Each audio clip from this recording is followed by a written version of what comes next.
What's up, guys? I'm just so tired today. I did outline the book of Gleanings in the Kolbrin Bible, which is the second of the 6 Egyptian books, and I got to chapter 15, and it blew me away. So you want my recommendation, get the Kolbrin Bible, flip right to the book of Gleanings, chapter 15. This is God exposing himself and talking, and it is so much different than the actual Bible. It's actually mind-blowing just how close the Egyptians had it compared to the Jews and the Christians. I'm going to read you 2 sections, and then I'm going to read you the last section, and then you guys are going to have to get it on your own. So this is 15:1. The voice of God came out of the heavens unto his servants even before the days of Eunice, but in these days it has come to certain of his devoted ones who heard it within the cavern of visions. Afterwards he wrote it down according to his own hearing, and lo, when they came together, it was seen that each had recorded the same words. Thus the things which were heard by the 3 and set down by them in writing all became agreed alike, and all things recorded forever. I tried to read you guys this whole chapter. I got about 2.5 pages in, and my throat completely dried up. There's a lot here, but it's absolutely beautiful. Like, honestly, I can't tell you. Like, there's very few things that, like, get me these days, or surprise me, but this really did. So I'll read you the second one. I am the voice of God, who is the God of all men and rulers of their hearts. I have many aspects and come differently to all men. I am the God of many faces. To you, my servants, I give these words, that they may be carried to all men. Obey my commandments, and I will be your God. I will enlighten and instruct you, guiding you along the way. I desire your love and loyalty, your adherence to my plans, but I do not desire your civility. I am not only your God, but your commander as well, and so I expect obedience and discipline, as befits those who prepare for harsh and grim battles, such as those which lie ahead. Now, here we go. This is where it gets different from the Bible. Ready? My desire is for love rather than futile sacrifices of burnt offerings, but it should not be passive love, but one expressing service in my cause, a certain knowledge of right and wrong, with free choice of the former, is of greater value in my sight than pointless, ritualistic worship. Yep.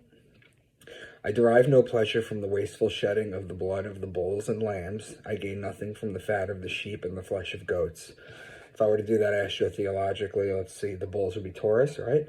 And the lambs and the sheep would be Aries. Those are connecting signs on the zodiac. The goat is Capricorn. But I'm not doing that right now. I am the creator of all, so what can men give that would increase my greatness? Men are misled if they believe that their sins can be purged by vain rituals. Only active goodness can obliterate the stain of sin. So what are we talking about here with stain of sin? Are we talking about original sin? Are we talking about Adam and Eve? Are we talking about, they never actually said that it was an apple. You know, a lot of accounts could be the fig tree. That Buddha was enlightened under the fig tree. So, what does he say? Goodness. Goodness obliterates the stain of sin.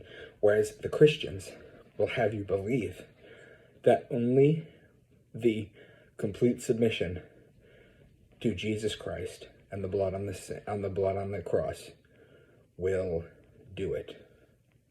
Doesn't matter what kind of life you lived, as long as you submit to Christ. Here it's telling you only active goodness can obliterate the stain of sin.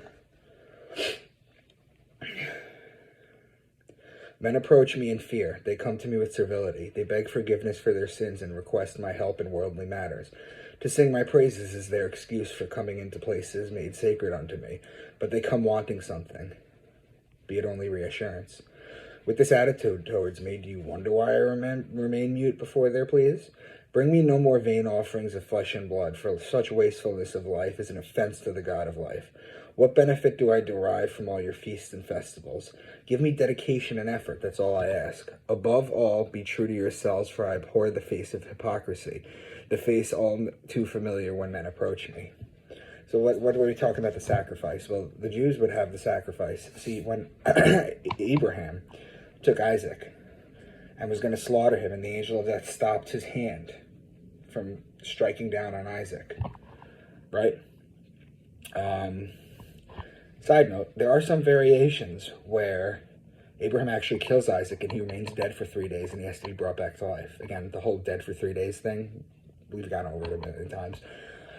But the idea that human sacrifice used to be for God, and now, because of Abraham and his faith, that was transferred to animals. So you kill an animal, the smoke goes, and it pleases the Lord. It doesn't say that in this, sorry. But without going through this whole thing, because maybe I'll do if you guys read it and do questions, but let me just read you the end of this, because this is so long, I can't physically read this to you without my throat giving out. So, I'll read you the last 3. These things are mine and ever with me. They are to me what the bones and muscles are to the mortal body. The waking and sleeping consciousness, the awareness of self, the 5 powers of feeling and the fire of activity, the controlling spirit, which is the sensitive being. I am the living consciousness within you.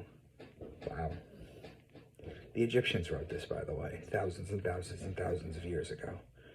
I am the living consciousness within you. The kingdom of heaven is inside you. We know this. I am the knower. The things seen by the eye and the things smelt by the nose are received by me. The things heard and the things felt are registered by me. I am the inner being causing all decisions to be made. Though the tongue report back outside the things that I, the soul, and the spirit hold recorded, everything done and undertaken, such as the workings of the hands and movements of the legs, are all done in accordance with my command. And here's the last one. When I depart, the body without me is as useless as a worn-out garment, which is discarded and cast aside. Do we go together, my beloved, hand in hand as lovers? Do I return home radiant in the pride of blooming consciousness, or spurned and humiliated, return without sensitivity, memory, or knowledge? Do I return to be welcomed with the joy of light in the light of glory, or must I shamefully seek refuge in the darkness? I am yours, my beloved. Do with me as you will. I am yours everlastingly. This stuff is just so deep. Get the Kolbrin Bible and read chapter 15 in the book of Gleanings. And maybe I'll do an episode on it. Maybe I'll do a whole episode on it. We'll see.